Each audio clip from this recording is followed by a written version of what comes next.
Jeja juara Indonesia. Oke, kembali lagi di Ngobat, ngobrol bareng Taekwondoin. Kali ini aku bakalan ngubungin salah satu mantan atlet pelatnas Indonesia.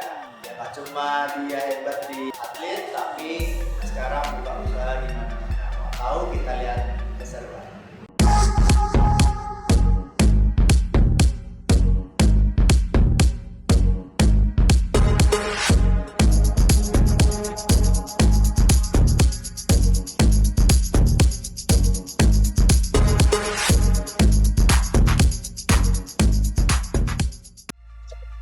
Halo, Rili. Iya, soalnya kita kan di sini kalau ngobrol sama anak-anak yang nonton itu kan panggilannya Jeja juara Indonesia. Ini disapa dulu dong Jeja juara Indonesianya. Oh itu ya. Halo, Jeja juara Ya. Indonesia semuanya. Saya Mus.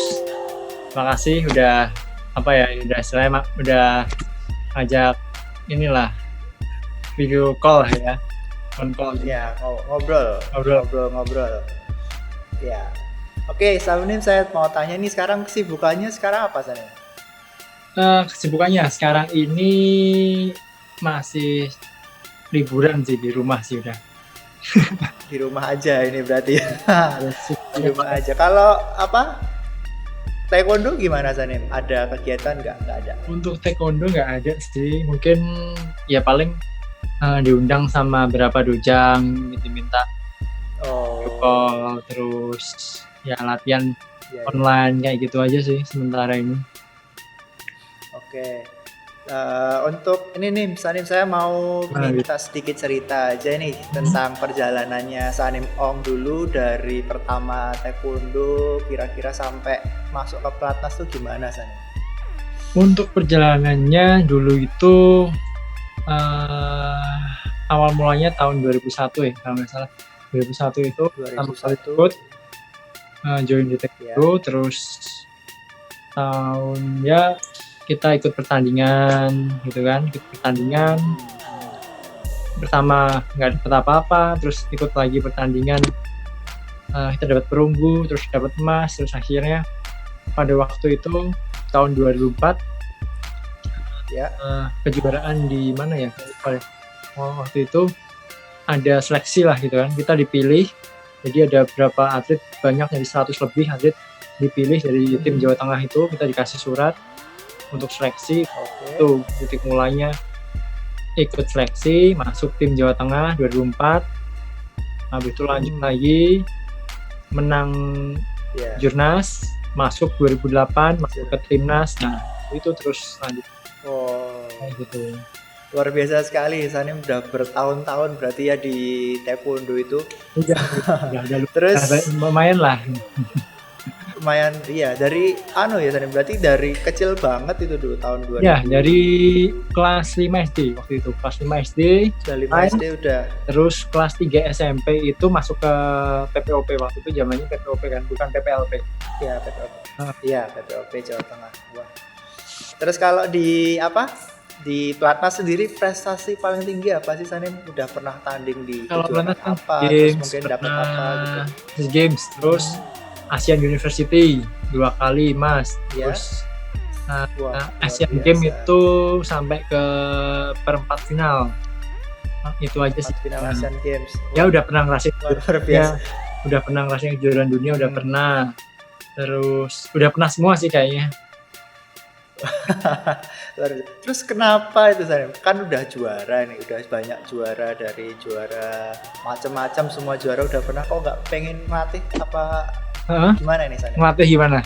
Pengen ngelatih di pelatnas kayak atau di untuk provinsi gitu? Sebenarnya waktu itu udah ada tawaran, cuman kan masih belum masih istilahnya masih belum arah ke sana sih ya. Jadi memutuskan untuk keluar dari pelatnas, terus kehidupan ya masih pengen nyari kehidupan yang lain lah, istilahnya gitulah. Kita kan udah lama di taekwondo, terus kita udah bosen, pengen nyari kehidupan lain kayak gitu. Tapi akhirnya juga, tapi juga akhirnya balik lagi di taekwondo lagi gitu. taekwondo lagi. Tapi kalau sekarang gitu punya keinginan nggak Sanem buat khususnya berkecimpung di dunia kepelatihan di Platnas atau di provinsi gitu?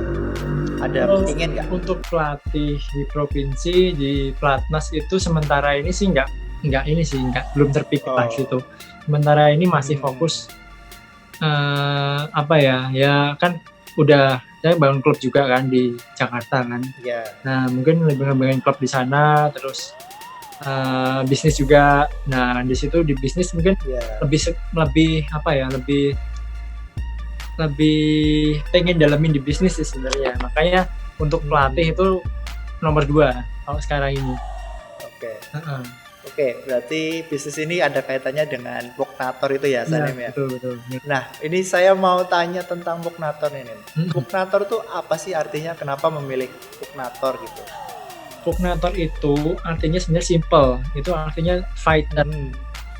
Nah, fighter dari bahasa? Puknator itu dari bahasa Latin sebenarnya. Saya ambil.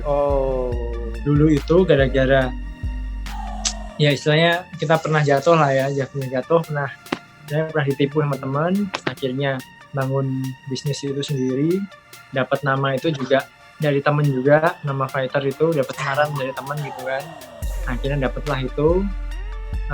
Kenapa dinamain fighter? Katanya ya sosok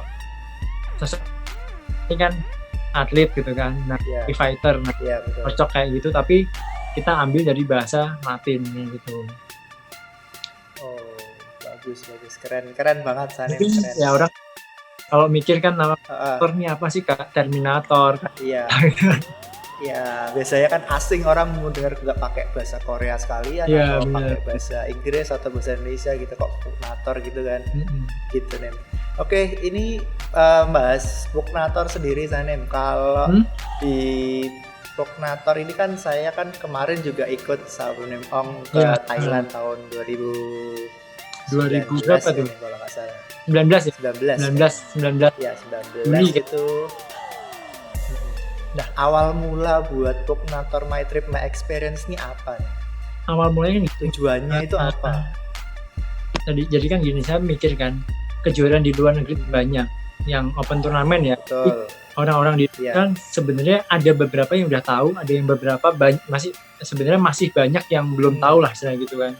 Bagaimana bertanding ke luar negeri. Jadi istilahnya gimana nih tanding ke sana, terus saya pikir kan gimana nih buat wadah buat klub-klub di seluruh Indonesia nih, buat mereka yang mau berkembang, istilahnya mau pengen tahu kejuaraan di luar gimana, mau pengen tahu tanding di luar itu atletnya seperti apa, terus situasinya gimana, terus nah di situ mulai berpikir di situ, akhirnya terbentuklah Puknator itu. Istilahnya kita pengen ngembangin dojang-dojang ini biar berkembang lah, biar bisa melek ini loh pertandingan di Thailand kayak gini, pertandingan di Malaysia kayak gini gitu. Buat semangat. Dan pastinya pertandingan di luar negeri itu jauh banget ya dibandingkan di Indonesia. Maksudnya bukan berarti di Indonesia itu jelek atau gimana, enggak, tapi kita kalau udah pernah tanding di luar kan pasti kita jadi lebih tahu ternyata atlet dari luar tuh ternyata ada yang hebat-hebat juga. Betul. Kayak gitu. Mungkin ternyata pertandingan di sini sistemnya kayak gini, beda sama di Indonesia. Kayak gitu kan maksudnya. Betul. Jadi mereka bisa dapetin pengalaman lebih sih kalau menurut saya sih. Lebih semakin sering mereka tanding, apalagi kalau mereka juara di sana, pasti kan mentalnya dia naik. Setelah dia pulang ke Indonesia, pasti dia PD-nya naik. Nah di situ berguna banget sih. Biasanya kan percaya diri kan berguna kan. Kalau mental udah bagus, pasti mau lawan siapapun kan udah PD lah gitu. Betul. Kalau masalah kembali lagi ke pertandingan nih Sanem. Kalau Sanem Ong pernah berada di titik terendah perjalanan atlet itu di mana Sanem? Pernah nggak? Pernah. Semua atlet kayaknya pernah merasa kayaknya ya. Jadi tahun 2009 kalau nggak salah, 2009 itu tepatnya itu waktu pas di Jawa Tengah kita kan ikut Porprov kan itu. Nah di Porprov itu sempat kalah di situ sama istilahnya pas kalah itu udah down banget, istilahnya saya down banget. Akhirnya memutuskan pulang rumah, akhirnya ya itu pulang rumah, ya udahlah nggak usah taekwondo lagi kayak gitu kan. Nah, tapi di sisi lain teman-teman pelatih itu akhirnya pada hubungin Iya. kan, ayo ngapain sih, apa kayak istilahnya udah nyerah gitu kan.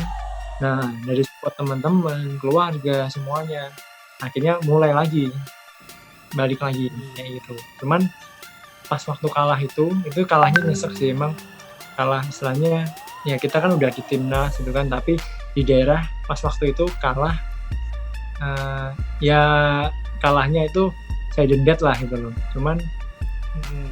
ya itu bikin apa ya, bikin down banget. Drop banget. Akhirnya Iya. ya akhirnya kita apa ya, putus asa. Tapi nggak selang lama, sekitar 2 mingguan teman-teman, keluarga, terus pelatih pada support lagi, semangatin lagi, akhirnya bangkit lagi. Wah, luar biasa. Itu abis setelah itu masih latihan lagi ya, ikut event lagi nih. Setelah itu mulai ikut event lagi malah tambah gila. Jadi setelah Wah. kalah itu kan setelah kalah ada kejurnas gitu kan. Nah, setelah kalah itu ada kejurnas. Akhirnya pas kejurnas itu mainnya menggila, udah habis-habisan lah gitu. Iya. Karena mungkin kan kita kan jengkel dan terus mau balas kekalahan gitu kan. Betul. Oke, Sanim, sekarang saya mau tanya tentang Sanim Ong nih. Sanim Ong, kapan nih nikahnya nih? Waduh, ini di sisi pribadi nih, jadi Aduh, belum ada rencana belum ini? kalau nikah sih udah ada rencana. Udah ada rencana nikah. Kenapa? Karena teman-teman semua ini, teman-teman seangkatan udah punya anak dan lain-lain semua. Wah. Kita telat sendiri nih. Iya. Enggak ada yang telat sana. Yang telat ya. Pasti semua ada. Cuman menunggu waktunya ya. Iya, betul. Oke, Sanim, mungkin itu teman-teman Jejak Juara Indonesia ya. Sanim Ong punya hadiah buat kalian nih. Sanim. Oh iya.